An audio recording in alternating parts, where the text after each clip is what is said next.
Howdy folks, Grunkle Tim here, coming to you from my actual garden. No fancy lights, no green screen, just me, the bees, and these old stubborn tomato vines. Today I got something special, an old, like really old fairy tale you've all heard 100 times, but with a modern take that might surprise you. I know this story's full of enough plot holes to plant 100 tomato starts in, but sometimes you gotta call it good. So pour yourself a cup of grape juice, fermented or not. Lean in close and let's dive into the story of Snow White and the 7 Fun Guys. Snow White, a modern retelling, a Grunkle Tim remake. Once upon a time in the city, Snow White Adler was born in a high-rise apartment overlooking a gleaming metropolis. Her mother was a celebrated children's book author who passed away when Snow White was just an infant. Her father, a busy venture capitalist, left her in the care of her new stepmother, Vivienne Sterling, a fashion influencer with a razor-sharp following on Only Queens. Vivienne's beauty tutorials and inspo reels garnered millions of views, but behind the filters, she harbored a fierce envy, not for money or fame, but for genuine, unfiltered kindness. Every morning, Vivienne asked her smart mirror, "Mirror, mirror on the wall, who is the fairest influencer of them all?" And the mirror, a sleek AI panel, always answered, "You are, ma'am, but that sweet Snow White is a bloom beyond compare." Vivienne's smile would falter. How could one young girl, who spent afternoons volunteering at community gardens and tutoring the neighborhood kids in math, outshine her curated perfection? Determined to be the fairest in the algorithm's eyes, Vivienne unleashed an army of bots to sabotage Snow White's reputation. Doctored photos, fake scandals, hashtag storms, but every attempt backfired. Snow White's honest heart and real-world kindness only made people rally behind her. Her subscriber count climbed steadily, as did her invitations to speak at local schools, help at soup kitchens, and mentor garden clubs for misguided teens. Like this guy. Frustrated, Vivienne took the final step. She convinced Snow White's father to send her away, claiming the city, its noise, and its screens was no place for such a girl of natural beauty. So Snow White found herself exiled to her late mother's old country cottage on the outskirts, a place of overgrown fields, whispering pines, no Wi-Fi's, no followers, and no filters. Alone, Snow White wandered into the nearby woods, where she stumbled upon a strange futuristic cabin. Solar panels on the roof, ivy crawling up a satellite dish, and the faint hum of bees and code. Inside lived 7 peculiar residents. We'll just call them Short Kings for the purpose of this story. Gotta be politically correct and all. A group of pint-sized reclusive hackers. Not your hoodie in the basement types, mind you. These were brilliant agrotech tinkerers who flew pollination drones and ran deep soil analytics just for fun. They were short in stature but had rather large noggins. Mushroom-shaped, if we're being honest. So Snow White took one look and dubbed them the 7 Fun Guys. That's peak dad joke right there. They'd immigrated from the Emerald Forest to escape the wicked witch who had taken to mining their data without their permission. They came here to rescue heirloom seeds and champion sustainable growing practices. But it's hard to get a green card when you're a miniature magical fella, no matter how much produce you produce. At first, they kept her at arm's length, but Snow White, equal parts coder and cultivator, quickly proved that she could debug a roan drone swarm just as deftly as she could prune a tomato vine. And we got a buddy here. Hi, Mr. Merlin. That's Mr. Merlin the cat. He's pretty awesome. She tidied up their world, patching viruses in their systems and clearing fallen logs from the greenhouse. And when the day's work was done, she stirred up hearty stews with the magical produce they grew out in Grunkle Tim's garden. That's right, I got magical helpers, wink, including Merlin down here, who's shaking the camera around. This is pretty awesome. Meanwhile, Vivienne's hatred grew. "That girl is still more beloved than me," she cried to her smart mirror. This time the mirror offered a solution, the GlowShift, a malicious beauty filter that promised an instant glow-up. Instead, it shifted whoever it was placed upon into a state of prolonged, like permanent, unconsciousness. Vivienne disguised herself as a trending skincare guru and headed to the outskirts of town. Armed with her fake credentials and a polished video reel, Vivienne tracked Snow White down to the cabin. With her disguise and an AI wearable in her ear to make her sound kind, she convinced Snow White to wear the mask. Vivienne's disguised GlowShift mask was barely settled on Snow White when her breathing slowed to a whisper. Moments later, she collapsed. Vivienne slipped out through the back door.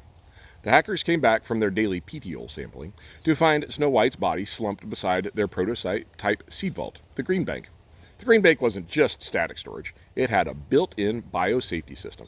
The moment onboard sensors detected a rapid drop in vital signs or a foreign airborne toxin, the pod would auto-seal, flood the chamber with cryoprotectant mist, and ramp down the preservation temperature to keep any organic matter intact. They grabbed her near lifeless body and put it in the GreenBank. hoping to preserve her until they could figure something out. In the big city, Snow White's story went viral. Her death by beauty filter made headlines across blogs and tabloids. Among those who saw it was Prince Julian Hart, heir to the family who owned half of the agrochemical industry. He'd been raised to see nature as something that must be managed. But Snow White's work with hackers had ignited a spark in him. What if crops could thrive without their poisons? He resolved to find Snow White, the last resting place, and understand her vision. So there she lay, encased in glass and frost, a faint violet haze swirling inside. The hackers fell silent, grief twisting in their chests as they treated her as though she was the rarest heirloom seed they had ever seen. Too shattered to work, the guys weepily wheeled the pod beneath an old cherry tree, where snowy petals drifted around her like a wordless lullaby. The 7 fun guys never went to town. Not because they were shy. Nah, these short kings could debate compost ratios for hours. But you try showing up at a farmer's market with a mushroom-shaped head, glowing eyes, and a passport that says Emerald Forest Independent Mycelia Republic. Let's just say local law enforcement gets spore adjacent real fast. They can't risk it. Days passed. The hackers refused to open the pod. They couldn't bring themselves to bury someone so full of light. So instead, they built the pod onto a mobile coffin tracks, hoping that one day she might awaken. They rolled it through moonlit glades, past silent windmills, and beneath star-laced skies, singing stories of everything that she had done for them. Their only hope, the drones Snow White had calibrated to find their way in case of an emergency. Well, just so happened Prince Julian Hart caught that drone signal, and guided by the network, he located the mobile coffin in a moonlit meadow. Stricken, he disembarked from his Rivian and knelt beside her sealed pod, tears glinting on his cheeks. He whispered, "Snow White, you taught me to see the world anew. I won't let your dream die." In his pocket, he carried an experimental nanofilter, the antidote his researchers had developed after reverse engineering the GlowShift. With trembling hands, he pried open the pod and placed the nanofilter over her nose. After a few tense moments, Snow White awoke from her artificial slumber. As she blinked awake, the hackers emerged, awestruck, and together they watched the cherry blossoms swirled around her like gentle snow. Snow White returned to the hackers' enclave, but soon she and Prince Julian formed a network, a global nonprofit paired with indigenous seed keepers and urban farmers. And they distributed open-source agrotech designs, quantified and regenerated the soil microbiome, and campaigned to end harmful pesticides. Vivienne Sterling, with her evil filters destroyed, faded into internet obscurity. No one follows fake apologies. Even Snow White's father, ashamed of his part in her exile, stepped down from his firm to join the cause. Even Vivienne's AI mirror was repurposed with benign code, and now it projected real-time soil moisture analysis for community gardens. As the years passed, Snow White and Prince Julian never outgrew the wonder that first drew them together.